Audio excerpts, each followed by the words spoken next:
भाई का दूसरा सवाल है, नारद जी ने विष्णु जी को एक जन्म पत्नी का वियोग सहने का श्राप दिया।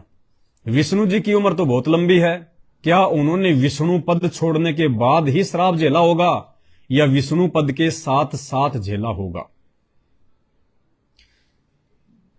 देखिए विश्वदास जी, नारद जी जब अपनी शादी के लिए एक स्वयंवर में गए और नारद जी ने देखा कि यहां तो तेरे से बढ़कर एक से एक सुंदर लोग शादी के लिए आए हुए हैं, राजा लोग, तो नारद जी भगवान विष्णु के पास में गए और कहा कि भगवान आप मुझे अपना हरि रूप दे दीजिए, हरि रूप दे दीजिए, क्योंकि विष्णु का रूप बहुत सुंदर है, तीनों लोकों में सबसे सुंदर है विष्णु। तो नारद ने कहा कि भगवान आप मुझे अपना हरि रूप दे दीजिए। हरि रूप यानी भगवान वाला रूप, विष्णु वाला रूप। अब विष्णु जी ने काल प्रेरणा से उनके साथ में मजाक कर दिया। यानी भाई और बहनों, हमें इन चीजों पे विचार करना पड़ेगा कि भक्ति मार्ग में छोटा सा मजाक भी कितनी बड़ी यातना भोगने के लिए विवश कर देता है। इसलिए भक्ति मार्ग में जो आत्माएं हैं उनको अपने भगत भाई बहनों के साथ भी मजाक नहीं करना चाहिए। अपनी भगत बहनों के साथ में बात करे तो एक सभ्यतापूर्ण बात करे, थोड़ी सी दूरी मेंटेन करके बैठे, कम से कम 2-3 फुट की दूरी बना के अपनी बहनों के साथ में उसको बैठना चाहिए। देखते समय, बातचीत करते समय विशेष उसकी दृष्टि होनी चाहिए, उसमें किसी भी प्रकार का कोई जो है मतलब कि भद्दापन नहीं होना चाहिए। और भक्ति मार्ग में मजाक बिल्कुल भी नहीं। पता नहीं कौन सी आत्मा उसको कैसे ले ले, उसकी आत्मा दुखी हो जाए, और आत्मा दुखी तो परमात्मा दुखी।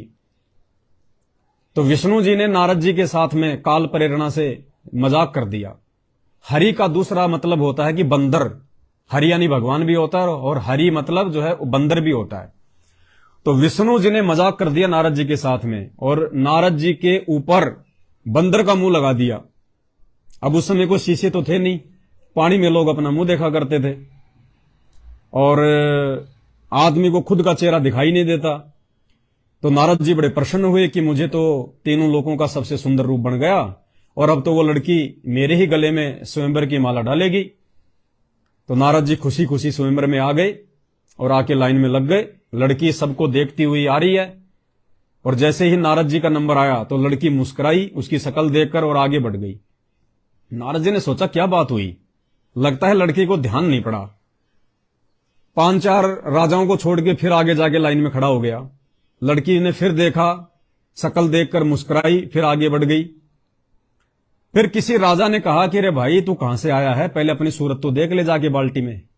तो नारद जी ने जाके बाल्टी, कहीं पे किसी पात्र में कोई पानी भरा होगा, वहां जाके नारद जी ने देखा तो बंदर का मुंह।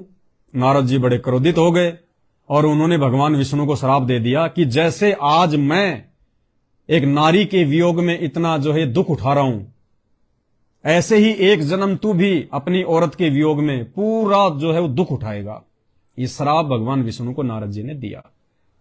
अब आपका कहना है कि विष्णु जी की उम्र तो बहुत लंबी है, क्या वो नारद का श्राप विष्णु जी ने विष्णु पद पे रहते सहते झेला या विष्णु पद समाप्त होने के बाद में झेला? वो दुख, वो नारद जी के श्राप की वो पीड़ा भगवान विष्णु ने विष्णु पद पे रहते सहते ही झेला, क्योंकि विष्णु पद के बाद तो फिर राम रूप में वो आ ही नहीं सकता। विष्णु पद पे रहते सहते ही राम रूप में उन्होंने त्रेता युग में अवतार लिया और विष्णु ने राम रूप में वो दुख झेला, क्योंकि श्री राम जो थे वो विष्णु के अंश अवतार थे। अंश अवतार क्या होता है? जैसे बाप से बेटा पैदा होता है और जब बेटे को कोई पीड़ा होती है, बेटे को ठोकर लगती है, तो बाप को भी पीड़ा होती है। बाप का शरीर अलग है, बेटे का शरीर अलग है, लेकिन जब बेटे का हाथ कटता है, बेटे को चोट लगती है, बेटा रोता है दुख में, तो बाप को भी पीड़ा होती है, बाप को भी दुख सहन करना पड़ता है। तो उस विष्णु जी ने राम रूप में आके नारद जी के श्राप के कारण एक जीवन 11,000 वर्ष तक यहां पे दुख भोगा और विशेष रूप से 14 वर्ष तक जंगल में उसने जो है दुख भोगा और आजीवन सीता के वियोग में उनको रहना पड़ा, जैसे नारद जी रहे थे। अब इस बात को और अच्छे से समझने के लिए कि कैसे राम रूप में विष्णु ने पीड़ा भोगी होगी। राम विष्णु का अंश था। जैसे सांसारिक तौर पे श्री रामचंद्र जी राजा दशरथ के अंश थे, श्री राम के पिता राजा दशरथ थे। अब वनवास तो भोगा श्री राम ने, लेकिन राम के वनवास भोगने के दौरान दशरथ जी को इतनी पीड़ा हुई कि वो अपने बेटे के वियोग में अपने महल की सबसे ऊपरी छत पे वो चढ़े हुए थे और दीवार से पैर फिसलने के कारण वो नीचे गिरे, गर्दन के बल गिरे, अकाल मौत हुई श्री दशरथ जी की जो है वो गर्दन टूटने के कारण। इस प्रकार से विष्णु जी को राम रूप में, अंश अवतार रूप में वो पीड़ा भोगनी पड़ी। और अच्छे से समझिए, जैसे एक बेटा होता है, उसको पैदा करने वाला तो एक बाप होता है। बेटा अलग है, बाप अलग है। बेटे को कोई समस्या आएगी, अगर बेटे को अगर मृत्यु हो गई तो बाप को तो दुख होगा ही होगा, क्योंकि वो बेटा उस बाप का अंश है। लेकिन उसके दादा को भी दुख होगा, क्योंकि उस पोते में दादा के भी थोड़ा बहुत अंश अपने बेटे के माध्यम से है।